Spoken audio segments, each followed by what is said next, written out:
Nova English Podcast. From English Speaking Space. Hello everyone, welcome to Speaking English Space, the place where we help you improve your English in a fun and practical way. I am Aish, and today's episode is going to solve one of the biggest problems that almost everyone faces when learning English. Hello everyone, welcome to Speaking English Space. I am Sam, and today we are going to talk about how to start a conversation in English without feeling awkward, because this is something that many people struggle with. Today we are going to teach you how to start a conversation in English without feeling awkward, nervous or confused. Because many people understand English, but they don't know how to begin speaking in real life situations. Yes guys, because many people understand English very well, they can read and write also. But when it comes to starting a conversation, suddenly their brain stops working and they don't know what to say. And trust me, if you listen till the end, next time you meet someone, you will not stand like a statue looking at your phone and pretending to be busy. This is completely normal because most people overthink a lot before speaking. And because of that overthinking, they don't speak at all and slowly lose their confidence.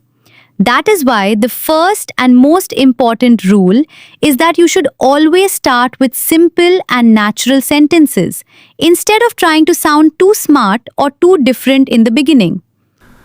Honestly speaking, whenever I want to start a conversation in English, I feel confused because I keep thinking, what should I say first? And what if I say something wrong? Sometimes I try to say something, but it comes out very weird. Like I once asked someone, "Where are you going right now?" And they looked at me like I was checking on them. Even fluent English speakers use simple sentences in daily conversations, and that is what makes them sound natural, comfortable, and confident in front of others. But many people think that if they use very basic English, others will judge them and think their English is weak, which is not true at all. So instead of thinking too much, you can simply say something like, "Hi, how are you?" Or, "Hey, how is your day going?" And that is enough to start a conversation. Another very powerful trick to start a conversation is to talk about the situation or the environment around you, because that makes your conversation feel natural and easy to continue. That means if I am in the office, I should talk about work instead of asking random personal questions, which makes the conversation more natural. For example, if you are in the office, you can say something like, "Did you understand the task?" or "Is this meeting room free?" And that will automatically start a conversation without any awkwardness. And in situations like a lift, where everything becomes silent and awkward, saying something simple can break that silence and make things comfortable.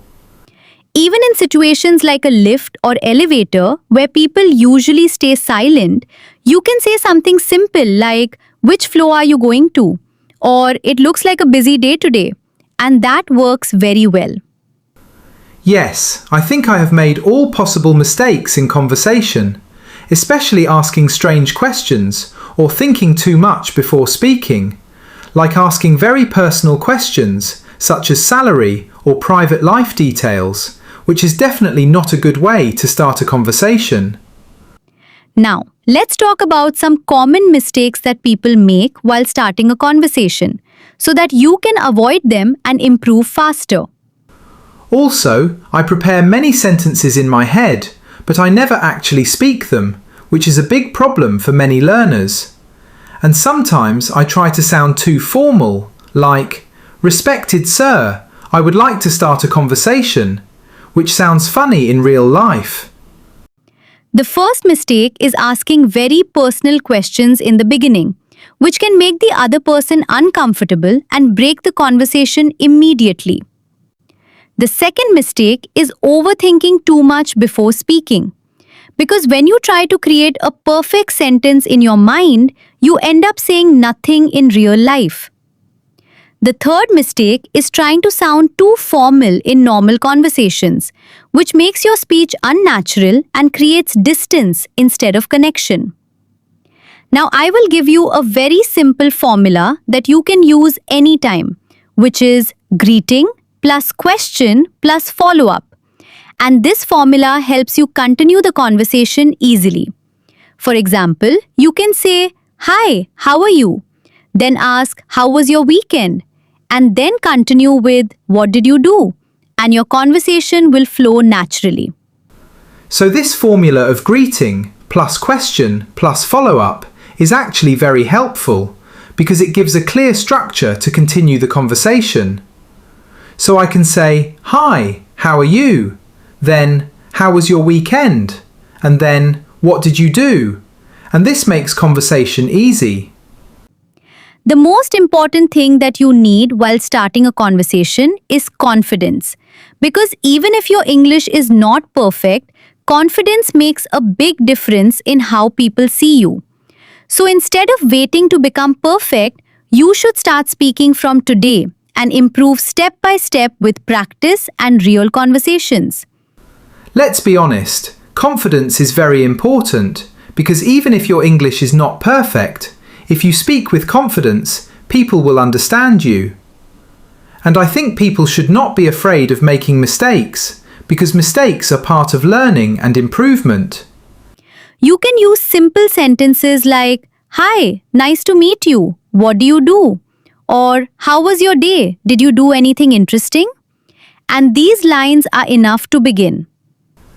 So today we learned how to start a conversation in English without feeling awkward by keeping things simple and natural. And please guys, don't ask people "Why are you alive?" when you meet them for the first time, because that will definitely end the conversation immediately. If you enjoyed this episode, don't forget to like, share, and subscribe to our channel. And keep practicing your English daily. See you in the next episode.